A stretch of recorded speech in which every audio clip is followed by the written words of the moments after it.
Welcome to my channel BN kitchen. বরাবরের মতন আমি আজকে হাজির হয়ে গেলাম নতুন একটি রেসিপি নিয়ে। আজকের রেসিপিতে আমি আপনাদেরকে করে দেখাবো দুন্দুল দিয়ে চিংড়ি মাছের অসাধারণ মজার একটি তরকারি। এই তরকারিটি তো আমার পরিবারের বাচ্চা থেকে বড়রা খুবই পছন্দ করে, প্লাস হাত চেটেপুটে খায়। আশা করি আপনাদেরও ভালো লাগবে। বন্ধুরা, দারুণ মজার এই তরকারিটি রান্না করার জন্য চুলায় একটি প্যান বসিয়ে দিলাম। প্যানে দিয়ে দিলাম তেল। ওই তেলে দুটা পেঁয়াজ কুচি দিয়ে দিলাম। পেঁয়াজ কুচিটাকে এখন নেড়ে চেড়ে হালকা ব্রাউন কালার করে ভেজে নেব। পেঁয়াজটা আমার ভেজে নেওয়া হয়ে গেছে। এখন এখানে দিয়ে দিব পরিষ্কার করে রাখা চিংড়ি মাছ। এখানে বড় ছোট মিশানো চিংড়ি মাছ আছে। মাছটা আমি ফ্রিজে রেখেছিলাম। এই মাছটাকে পেঁয়াজের সাথে একটু ভেজে নেব। এতে করে মাছের মধ্যে যে একটা গন্ধ থাকে সেই গন্ধটা চলে যাবে। আর যদি আপনারা টাটকা মাছ দিয়ে রান্না করেন তাহলে সেই মাছটাকে নাও বাছতে পারেন, একবারে কষিয়ে নিলেই হবে। এই যে আমার মাছটা ভেজে নেওয়া হয়ে গেছে। এখন এখানে একটু আদা বাটা, একটু রসুন বাটা দিয়ে দিলাম। এই দুন্দুলের তরকারিটাতে আমার জিরা ফ্লেভারটা ভালো লাগে না, তাই আমি এখানে জিরা বাটাটা দিলাম না। তবে আপনারা যদি চান এখানে একটু জিরা গুঁড়া বা জিরা বাটা ব্যবহার করতে পারেন। এখন এখানে দিয়ে দিলাম সামান্য একটু হলুদ, মরিচের গুঁড়া 1 টেবিল চামচের মতন, লবণ পরিমাণ মতো। মশলাটা যেন পুড়ে না যায় এখানে আমি একটু পানি দিয়ে দিলাম। আর ভালোভাবে মিশিয়ে নিয়ে মশলাটাকে কষিয়ে নেব যতক্ষণ না মশলা থেকে তেলটা ছেড়ে দিচ্ছে। এখানে আমি 1 কেজি দুন্দুলের জন্য 1 টেবিল চামচ মরিচের গুঁড়া দিয়েছি। আমার মরিচের গুঁড়াটা অনেক ভালো ঝাল হবে, আবার পরে তো কাঁচামরিচ দিব জন্য দিলাম। তাতে আমার তরকারিটা অনেকটা ঝাল ঝাল হবে। তবে আপনারা যদি চান মরিচের গুঁড়াটা আর একটু কম করে দিতে পারেন। দুন্দুলটা মিষ্টি টাইপের হয়, এর মধ্যে আমার কাছে একটু ঝালটা ভালো লাগে, এই জন্য আমি মরিচের গুঁড়াটা একটু বেশি দিয়েছি। বন্ধুরা, আপনাদের সাথে কথা বলতে বলতে আমার মশলাটা কষিয়ে নেওয়া হয়ে গেছে। মশলাটাকে আপনারা ভালোভাবে কষানোর চেষ্টা করবেন, এতে করে তরকারিটা খেতে ভালো লাগে।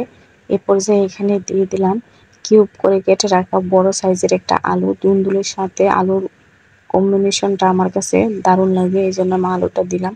আপনার যদি ভালো না লাগে আপনার আলুটা নাও দিতে পারেন।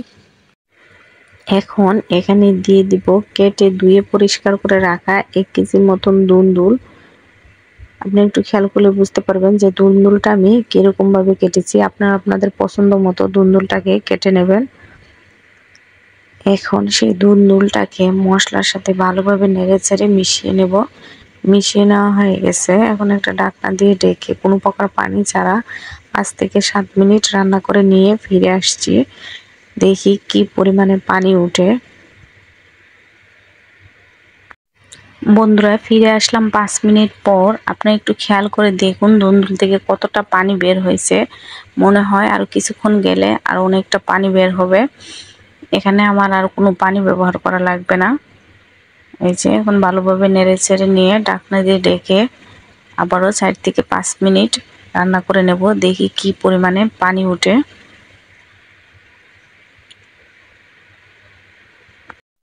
বন্ধুরা, আবারও ফিরে আসলাম 5 মিনিট পর।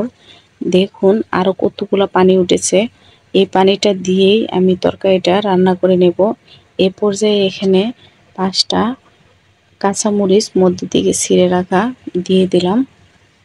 বা ভালোভাবে নেড়ে চেড়ে নিয়ে ঢাকনা দিয়ে ঢেকে রান্নাটা করে নেব যতক্ষণ না আলু চিচিঙ্গা ভালোভাবে সিদ্ধ হয়ে ঝোলটা কমে আসছে। বন্ধুরা, ফিরে আসছি রান্নাটা হয়ে যাওয়ার পর। বন্ধুরা, আমার তরকারিটা অলরেডি হয়ে গেছে। এখানে আমি এতটুকু ঝোল রাখবো। আপনারা চাইলে আপনাদের পছন্দ মতো কম বা বেশি করে ঝোলটা রাখতে পারেন। আমি একটু দেখিয়ে দিই, এই যে একটু খেয়াল করে দেখুন আলুটা আমার সিদ্ধ হয়ে গেছে।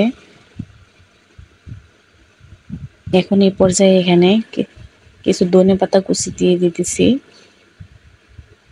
যে ধনেপাতা কুচিটা দেওয়ার পর ঢাকনা দিয়ে ঢেকে 3 থেকে 4 মিনিট রেখে দিলে আমার তরকারিটা রেডি হয়ে যাবে। এই যে দেখুন বন্ধুরা, আমার তরকারিটাও হয়ে গেছে। এই যে এবার ভালোভাবে নেড়ে নিয়ে চুলা থেকে তরকারিটা নামিয়ে নিব। পরিবেশন করে দেখিয়ে দিতেছি।